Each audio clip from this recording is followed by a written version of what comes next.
அண்ணன் தம்பிகள் நம்பி மூத்த சகோதரி நம்பி இது பண்ணிடக்கூடாது. பார்த்து உசாரா சூதனமாக இருக்கணும்.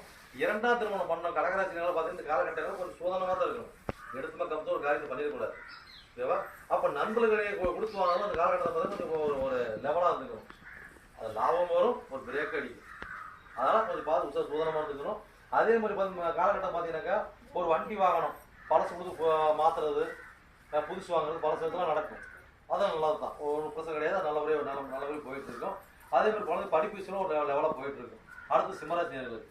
அப்போ சிம்மராசினியர்களுக்கு பார்த்தீங்கன்னாக்கா அவர் எத்தனை கூடியவர்? 10 கூடியவர், 3 கூடியவர் சுக்கிர பகவான். அப்போ 2ஆம் இடத்துல இருக்கார்.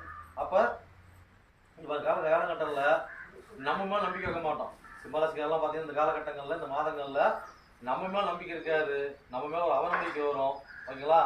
நம்ம குடும்பத்தார் மேலேயும் நம்ம தொழில் செய்கிற இடத்துல இருக்கக்கூடிய ஆட்கள் மூலியமாகவும் நம்மளுக்கு ஏதோ ஒரு பாயிண்ட் அப்பு நம்மளால் நகர்த்தி கொண்டு போகும், ஒரு நன்மை கொடுக்கும். அதாவது சிம்மராசிக்காரர் குழந்தைங்க இருக்கிறாங்கன்னா பேருக்கு ஒரு பட்டப்படி படிக்கிறோம், அந்த காலகட்டம் படிக்கலாமா? படிக்கலாம். அதில் இது குறை வராது. அதே மாதிரி பார்த்தீங்கன்னாக்கா பொருளாதார